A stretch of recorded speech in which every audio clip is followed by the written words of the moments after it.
Assalamualaikum warahmatullahi wabarakatuh. Untuk materi pertama, yakni tentang bioteknologi. Silahkan kalian buka modul yang sudah dibagikan oleh wali kelas kalian masing-masing.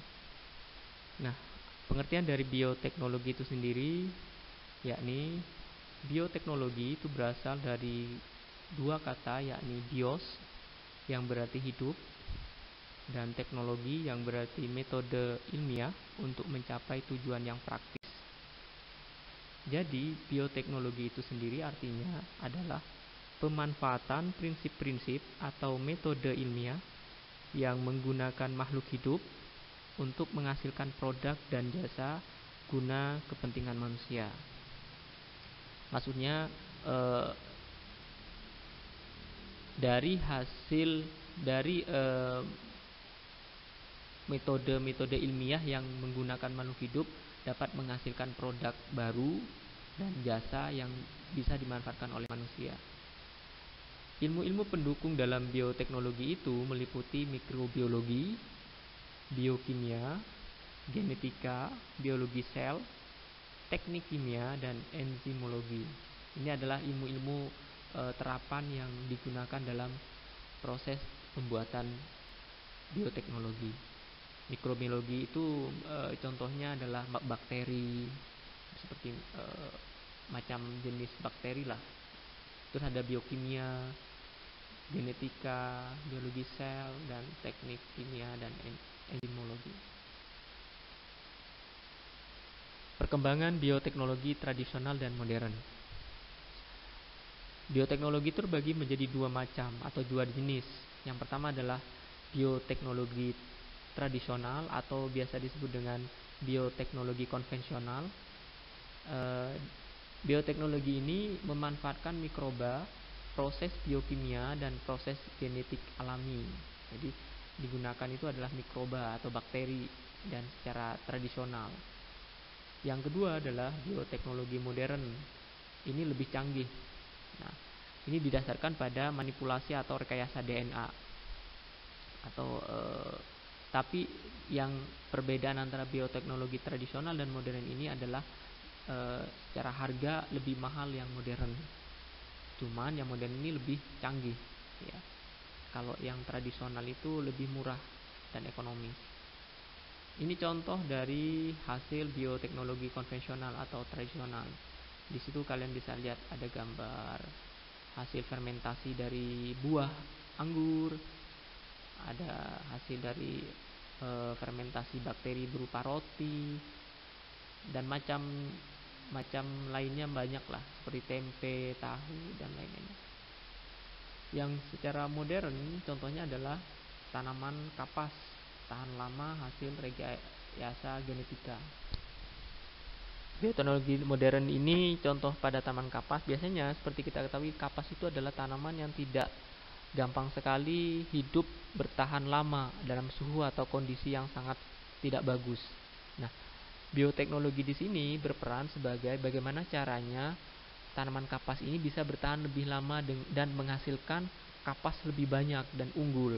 Nah, itu peran DNA-nya yang dilakukan oleh para ilmuwan dengan cara bioteknologi modern.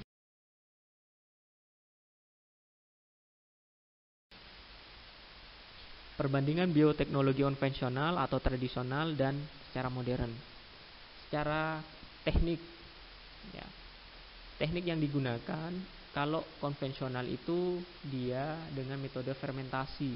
Fermentasi itu kalian bisa bayangkan contoh dalam fermentasi pembuatan tape, ya, mulai dari singkong direbus, terus diberi ragi sehingga menghasilkan tape dengan aroma yang seperti itu.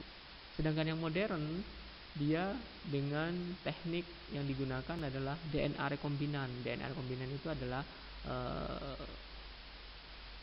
semacam DNA yang ada di dalam tubuh yang digunakan dengan sampelnya, seperti itu. Selanjutnya adalah keterlibatan pada manusia. Secara konvensional tidak mengubah sifat atau proses pada agen biologi organisme yang digunakan.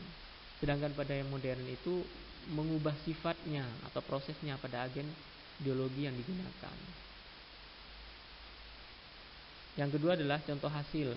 Kalau yang konvensional itu contohnya tempe, tape, alkohol, asam cuka maksudnya, ada yogurt, ya seperti kalian ketahui lah, keseharian dalam kehidupan sehari itu sangat gampang sekali. Dan sedangkan dalam yang modern, contohnya adalah insulin dari bakteri yang insulin ini contoh adalah hormon yang sangat berguna sekali pada penderita diabetes mellitus atau pada orang yang mengalami penyakit kencing manis, sehingga dia sangat butuh sekali hormon insulin. Makanya disuntikkan dari hasil bioteknologi modern ini. Dan tomat tahan lama atau tomat Faucef, ya. Biasanya tomat itu usianya tidak terlalu lama menghasilkan buah, hanya beberapa periode. Nah, dengan cara bioteknologi modern ini, tanaman tomat tersebut bisa dibuat hidup lebih bertahan lama dan menghasilkan buah yang banyak. Itu perbandingannya. Nah, sekarang sejarah singkat perkembangan dari bioteknologi. Mulai dari peristiwanya. Ragi untuk pembuatan anggur pada tahun 6000 kurang lebih, pada di bawah tahun 6000 sebelum Masehi lah. Jadi ragi itu udah digunakan untuk pembuatan anggur minuman maksudnya ya. Terus berkembang lagi ragi untuk mengembangkan roti ya, sekitar tahun kurang lebih 4000 sebelum Masehi pada waktu itu. Terus ada tembaga ditambang dengan mikroba di Spanyol. Ini pada tahun kurang dari 1670. Kemudian ada mikroba yang pertama kali dilihat oleh Leeuwenhoek. Leeuwenhoek ini seorang ilmuwan yang menemukan bakteri pada tahun 1680. Terus ada mikroba perusak fermentasi ditemukan oleh Louis Pasteur, seorang ilmuwan juga, pada tahun 1876. Ada enzim diekstrak dari ragi dapat membuat alkohol ditemukan oleh Edward Buchner pada tahun 1897. Kemudian ada penemuan bakteri penghasil aseton, butanol, dan gliserol. Nah, ini zat-zat kimia ya, kurang lebih pada tahun 1910. Terus ada struktur rantai ganda ADN atau DNA terungkap. Jadi dahulu DNA itu belum terungkap struktur kode genetiknya. Nah, pada tahun 1953 ini dengan perkembangan bioteknologi ditemukanlah struktur rantai gandanya. Kemudian ada penemuan bakteri antibiotik baru seperti streptomycin dan cephalosporin dan lain-lain pada tahun 1953. Selanjutnya adalah mikroba digunakan menambang uranium di Kanada pada tahun 1960-an dan ditemukan ADN atau DNA rekombinan dan percobaan rekayasa genetik pertama berhasil pada tahun 1973. Dan pada tahun itu juga ditemukan hibridoma menghasilkan antibodi monoklonal. Selanjutnya adalah bahan mentah industri plastik dari mikroba, interferon untuk kanker pada tahun 1980-an. Nah, kemudian yang terakhir adalah mikroba hasil rekayasa membantu mengekstrak minyak dari tanah.